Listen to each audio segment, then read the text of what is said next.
जय हिंद, नमस्कार प्यारे साथियों। स्वागत है आप सभी का उत्कर्ष एकेडमी खिलचीपुर के ऑनलाइन प्लेटफॉर्म में। सीआरपीएफ ट्रेड्समैन एग्जाम के लिए वेरी मोस्ट इंपॉर्टेंट क्वेश्चन हम लोग सोल्व कर रहे थे मैथ के।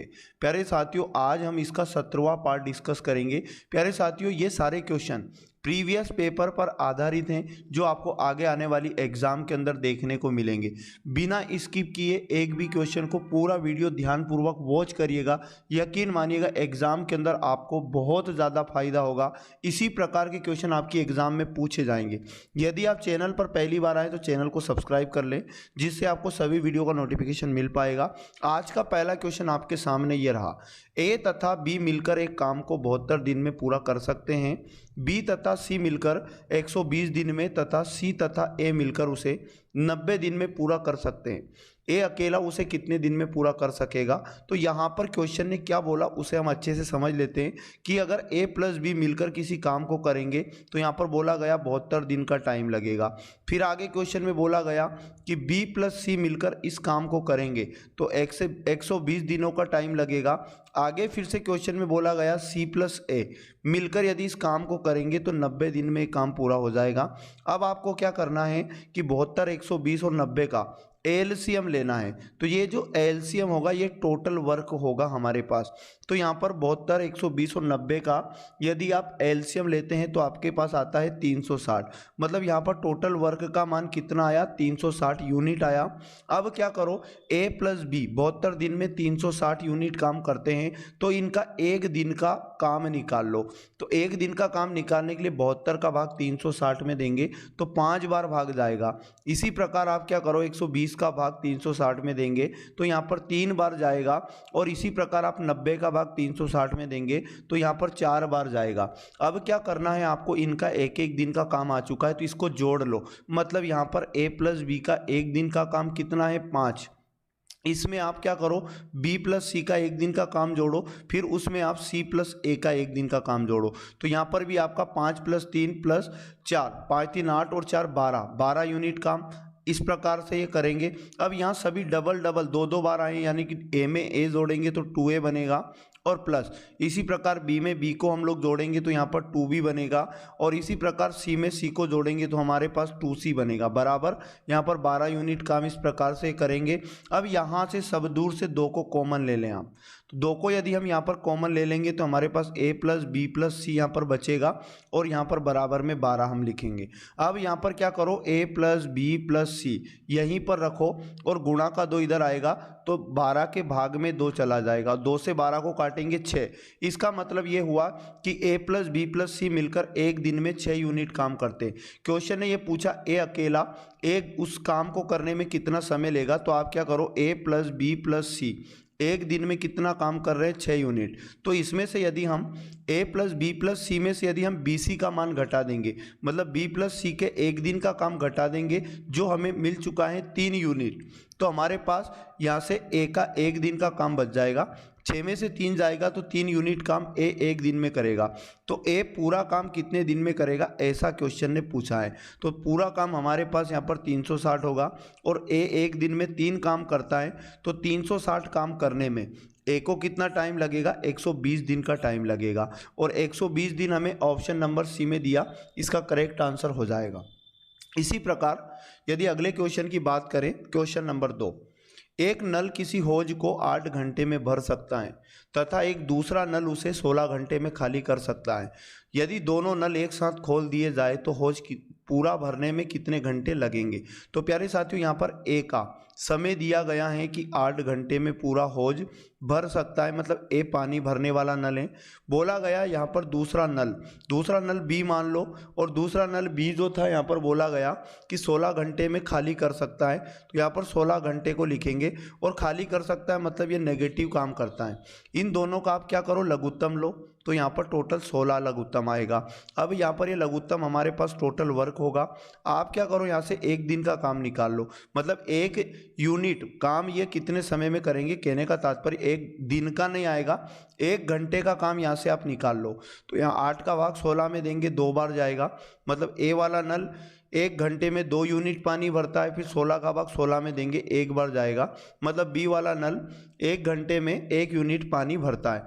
क्वेश्चन ने कहा कि दोनों नलों को एक साथ खोल दिया जाए, तो यदि हम दोनों नल को एक साथ खोलेंगे तो क्या कंडीशन बनेगी कि ए वाला नल तो 2 यूनिट पानी भरेगा और उसी 1 घंटे में बी वाला नल 1 यूनिट पानी खाली कर देगा। मतलब इस प्रकार टंकी में 1 यूनिट पानी हर घंटे बचेगा।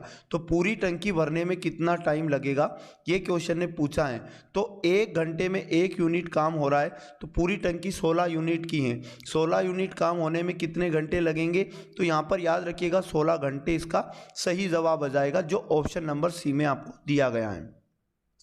अगले क्वेश्चन की यदि बात करें, मोहन अपने घर से अपने कार्यालय 16 किलोमीटर प्रति घंटे की चाल से जाता है, तो वहाँ 5 मिनट देरी से कार्यालय पहुँचता है। यदि वह 20 किलोमीटर प्रति घंटे की चाल से जाता है, तो वह कार्यालय के समय से 10 मिनट पहले पहुंच जाता है। उसके घर से कार्यालय की दूरी क्या है। तो यहाँ पर 2 चालें आपको बताइए। एक चाल तो आपको 16 किलोमीटर प्रति घंटा बताइए और दूसरी चाल आपको 20 किलोमीटर प्रति घंटा बताइए। आप इस क्वेश्चन को कैसे बहुत इजीली कर सकते, तो आप क्या करो, यहाँ पर चाल का रेशो बना लो, चाल का अनुपात। तो चाल का अनुपात बनाने के लिए इन दोनों को काट लो 4 से। तो यहाँ पर 4 चौक 16 और 4 5 20, यानी 4:5, ये चाल का अनुपात हो जाएगा। अब चाल का अनुपात आ चुका है, तो हम जानते हैं कि जो समय का रेशो बनेगा, चाल का व्युत्क्रम यानी उल्टा अनुपात, यानी कि 5:4, ये हमारे पास समय का रेशो बना।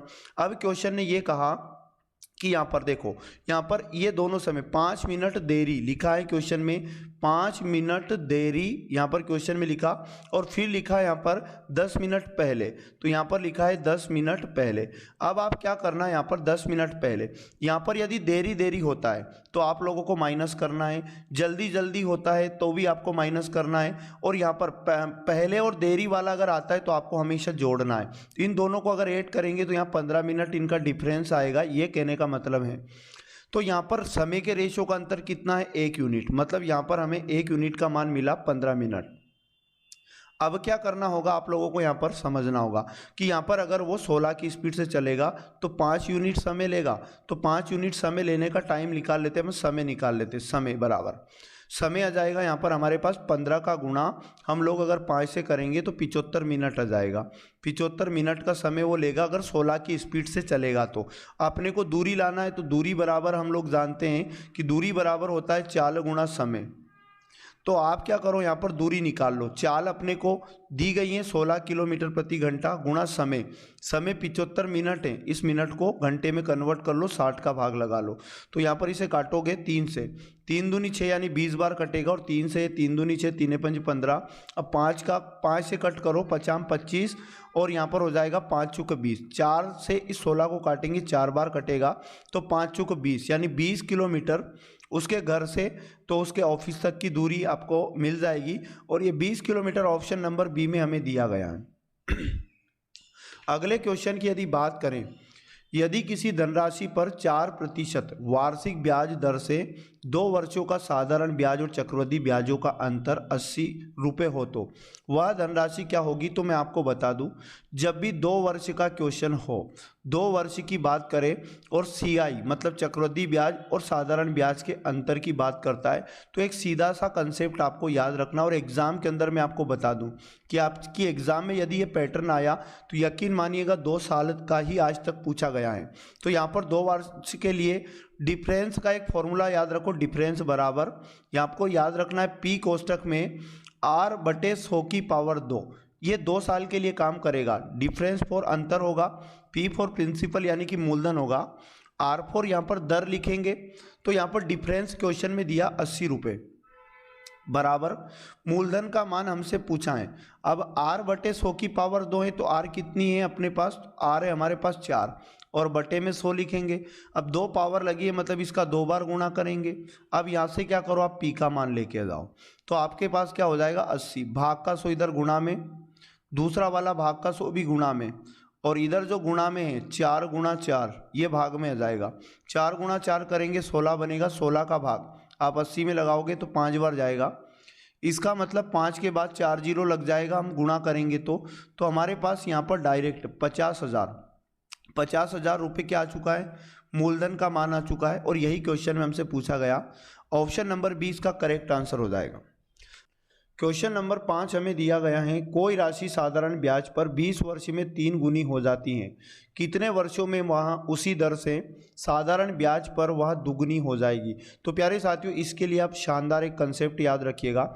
जब कभी आपको समय दिया हो उस केस में दर लाना हो तो दर का एक फॉर्मूला होता है गुना -1 और बटे में आपका आ जाएगा समय, जो समय दिया वो बटे में आ जाएगा और गुणा 100 करना तो आपके पास दर आ जाएगी। लेकिन यदि हमें दर दे दी जाए और अगर हमें समय लाना है तो इसी फॉर्मूले को कन्वर्ट कर लेंगे समय में। तो वापस से आपको करना पड़ेगा गुना -1 और बटे में आ जाएगा अब आपका क्या, दर बटे में आ जाएगी और गुणा 100 करोगे तो समय आ जाएगा। अब आपको क्या करना है, यहाँ पर पहले दर निकाल लो क्योंकि अपने को समय दिया है। तो यहाँ पर क्या करोगे, गुना -1। तो क्वेश्चन में पहले बोला 3 गुना, तो 3 - 1 कर लो और बटे में क्या आ जाएगा, अब यहाँ पर समय आ जाएगा जो हमें दिया है 20 वर्ष और गुणा में कितना आ जाएगा 100। तो इससे आपके पास दर निकल जाएगी। तो दर बराबर 3 में से 1 जाएगा तो 2 बचेगा और 2/20 हो जाएगा और गुणा में 100 करो। तो यहाँ से 2 से इस 20 को काटेंगे, ये 10 बार कटेगा। 0 से 0 को काटेंगे तो ये 0 और यहाँ पर 10% आपके पास दर आ जाएगी। अब हमारे पास दर आ चुकी है तो क्वेश्चन में पूछा, अब समय पूछा है, क्वेश्चन में हमसे समय पूछा है तो यहाँ पर इसे समय में ही कन्वर्ट कर लेंगे। समय बराबर गुना -1, तो आगे गुना कितना दिया, 2 गुना बोल रहा है तो 2 - 1 करोगे समय लाने के लिए और बटे में याद रखना अब समय निकाल रहे हैं अपन तो दर बटे में आ जाएगी। तो दर वही है तो दर इसीलिए निकाला हमने कि हम यहाँ रख पाएँ। 10% दर बटे में आ जाएगी और गुणा 100 करो। यहाँ पर ऊपर 2 में से 1 जाएगा, 1 बचेगा, बटे में 10 और गुणा में 100 हो जाएगा। 0 से 0 कट जाएगा तो यहाँ पर आ जाएगा आपका समय 10 वर्ष। 10 वर्ष इस क्वेश्चन का करेक्ट आंसर हो जाएगा जो हमें ऑप्शन नंबर बी में दिखाई दे रहा है। आगे यदि बात करें नेक्स्ट क्वेश्चन की, चीनी के मूल्य में 20% की कमी होने से कोई उपभोक्ता 120 रुपये में 3 किलोग्राम चीनी अधिक खरीद सकता है। चीनी का प्रारंभिक मूल्य कितना रुपया प्रति किलोग्राम है। तो इसे करने के लिए क्या करो, सबसे पहले जो फ्रैक्शन आपको ये परसेंटेज जो दिया हो, जैसे 20% कमी दिया है, इसका फ्रैक्शन बना लो। तो 20% का फ्रैक्शन 1/5 होता है। इसका मतलब ये है अब भाव में 20% की कमी हो रही है तो प्रारंभिक जो भाव था उसका अनुपात 5 है और 5 पे यहाँ पर 1 की कमी हो रही है। अब कमी के साथ नाम आया तो 1 की कमी हो रही तो 5 में से 1 घटा दो, वृद्धि होती तो 5 में 1 जोड़ देते। तो 1 की कमी हो रही है तो यहाँ पर एक काम करो, नया भाव आ जाएगा। नया भाव का अनुपात कितना आ जाएगा, 5 में से 1 गया तो 4 अनुपात नया भाव आ जाएगा। अब मैं आपको बता दूं ये तो मूल्य का अनुपात बना, ये जो बना याद रखना मूल्य का अनुपात बना। तो यहाँ पर क्या करो, आप क्वांटिटी का रेशियो बना लो। क्वांटिटी का रेशियो क्या होता है, मूल्य का उल्टा अनुपात यानी इनवर्स। क्वांटिटी का रेशियो होता है तो क्वांटिटी का रेशियो 4:5 बनेगा। अब यहाँ देखो, पहले वो अगर प्रारंभिक भाव जब था तो 4 यूनिट खरीद रहा था और अब कितना यूनिट खरीद रहा है, 5 यूनिट खरीद रहा है। मतलब पहले से कितना यूनिट अधिक खरीद पा रहा है, 1 यूनिट। और 1 यूनिट का मान आपको क्वेश्चन में दिया कि 3 किलोग्राम। 1 यूनिट का मान क्वेश्चन में दिया कि 3 किलोग्राम खरीदता है। क्वेश्चन ने पूछा प्रारंभिक मूल्य बताओ, तो प्रारंभ में वो कितने किलोग्राम खरीद रहा था ये निकाल लो। तो प्रारंभ में वो 4 यूनिट खरीद रहा था और 1 यूनिट का मान 3 किलोग्राम है, 4 से गुणा करोगे तो प्रारंभ में वो 12 किलोग्राम खरीद रहा था और कितने रुपए में खरीद रहा था, 120 रुपये में। तो यहाँ पर क्वेश्चन ने ये पूछा 1 किलो का भाव बताओ प्रारंभ में। तो प्रारंभ में 1 किलोग्राम का भाव कितना आएगा, तो आप क्या करना, 120 में 12 का भाग लगाना तो 12 दाम 120 होता है, यानी 10 रुपये प्रति किलोग्राम के भाव से वो प्रारंभ में खरीद रहा था, जो आपको ऑप्शन नंबर सी में दिया गया है। आगे यदि बात करें नेक्स्ट क्वेश्चन की, 3 संख्याओं में पहली और दूसरी का अनुपात बताया, फिर दूसरी तथा तीसरी का रेशियो बताया। यदि पहली और तीसरी संख्या का गुणनफल बताया तो दूसरी संख्या बताना। तो मैं मान लेता हूं कि 3 संख्याएं, एक ए थी, एक बी थी और एक सी थी। तो इसमें यह बोला कि पहली और दूसरी का अनुपात, इसका मतलब ए रेशो बी का मान अपने को कितना बताया, तो आप कहोगे 8:9। फिर आपसे क्वेश्चन में ये कहा कि दूसरी और तीसरी का अनुपात बताया, मतलब बी का मान यहाँ पर डबल बताया 3:4। तो बी का मान डबल बताया तो बी के नीचे लिखो 3:4, आगे 3:4। आगे सी का मान क्या है 4 बताया। आप क्या करो, जो मान कॉमन होता है पहले इस रेशो को सुलझाओ। इसे सुलझाने के लिए क्या करो, जैसे कि यहाँ पर रेशो इधर कौन आएगा 3, इधर 3 जा सकता है, ऊपर का नीचे, नीचे का ऊपर नहीं जा सकता है, तो यहाँ 3 का कब्जा हो जाएगा।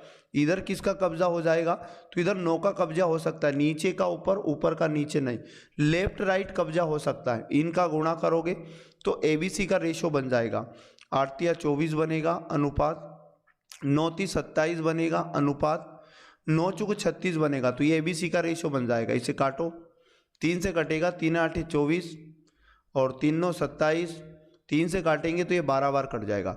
तो ये ABC का रेशो जो बनेगा, याद रखना तीनों संख्याओं का रेशो 8:9:12 आ जाएगा। क्वेश्चन ने ये बोला कि पहली और तीसरी का गुणनफल, तो पहली संख्या कितनी थी 8 रेशो, और तीसरी संख्या का रेशो कितना है 12, इन दोनों का गुणनफल दिया है 2400। तो इसका मतलब ये हमें 8 × 12 रेशो बराबर 2400, तो 1 रेशो बराबर यहाँ पर क्या आ जाएगा 2400 और बटे में आ जाएगा 8 × 12। 12 से काटोगे इसको तो 12 दूनी 24 यानी 200, 8 से काटा तो 8 दूनी 16 और 8 × 40। प्यारे साथियों, एक रेशो का मान क्या होगा, गुणनफल के केस में जो एक रेशो का मान बनता है ना, उस पर आपको रूढ़ लगाना होगा। गुणनफल के केस में खाली याद रखें, तो 1 रेशो बराबर √25, तो यहाँ पर 5 बाहर आ जाएगा। अब यहाँ पर क्या करोगे आप, एक रेशो का मान 5 आया, क्वेश्चन ने पूछा दूसरी संख्या बताओ, दूसरी संख्या का रेशो 9 था, तो दूसरी संख्या लाने के लिए एक रेशो का मान जो भी आया इसका गुणा 9 से करो। 9 × 5 = 45, दूसरी संख्या का मान 45 होगा, जो ऑप्शन नंबर ए में आपको दिया गया है। तो बहुत इजीली इस तरह के क्वेश्चन आप सोल्व कर सकते हैं। नेक्स्ट क्वेश्चन की यदि हम बात करें तो लिखा है, यदि ए का वेतन बी के वेतन से 25% अधिक है, एक नाम ए आया, एक नाम बी आया, तो यहाँ पर बोला गया ए का वेतन बी के वेतन से 25% अधिक है, तो बी का वेतन ए के वेतन से कितने % कम है। तो यहाँ पर आप क्या करो, पहले बी का वेतन मान लो 100 रुपया था माना, तो ये कह रहा ए का वेतन बी के वेतन से 25% अधिक है, तो बी के वेतन से 25% ज़्यादा है, मतलब ए का मान 125 हो जाएगा, ठीक है ना। अब ये बोला कि बी का वेतन जो रहेगा ए के वेतन से कितना % कम रहेगा, तो यहाँ बी का वेतन ए के वेतन से कितने यूनिट कम है, तो आप कहोगे 25 यूनिट कम है, लेकिन 25 आपको लगाना नहीं है, अगर लगाओगे तो गलत हो जाएगा। इस 25 को % में बदलना है, इसलिए बटे के ऊपर लिखोगे, और किसके वेतन के साथ इसे % में बताना है, तो ए के वेतन के साथ यानी 125 के साथ, और गुणा 100 करोगे तो ये % में कन्वर्ट हो जाएगा। 25 से काटा, 25 × 5 = 125, 5 से काटेंगे इसको तो ये 20% हो जाएगा, और 20% आपको ऑप्शन नंबर सी में दिया, करेक्ट आंसर हो जाएगा। अगले क्वेश्चन की यदि बात करें तो नेक्स्ट क्वेश्चन लिखा 0.796 × 0.796, मतलब 796 दिखाई दे रहा और एक 0.024 दिखाई दे रहा, तो एक संख्या को तो ए मान लो, तो ए बराबर अपन मान लेते 0.796, और हम क्या करेंगे बी बराबर क्या मानोगे, तो 0.204 बनेगा। अब यहाँ पर मैं आपको बता दूं, जहाँ 0.796 लिखा इसकी जगह ए मानो, तो या ए गुणा ए 2 बार गुणा हुआ, इसका मतलब ये हुआ ए की पावर 2 माइनस 0.204, ये बी का मान है, तो बी गुणा बी दिखाई दे रहा आपको प्रश्न में, तो ये बी की पावर 2 हो जाएगी, और बटे में क्या लिखा है, ये ए का मान लिखा, फिर बी का मान लिखा, बीच में माइनस, तो ए माइनस बी लिखा है। अब हम जानते हैं एक अलजेब्रा का फॉर्मूला आप जानते होंगे कि ए का वर्ग माइनस बी का वर्ग, जहाँ भी लिखा हो इसको हम ऐसा लिख सकते हैं, ए प्लस बी गुणा में ए माइनस बी, इसे हम लोग ऐसा लिख सकते हैं।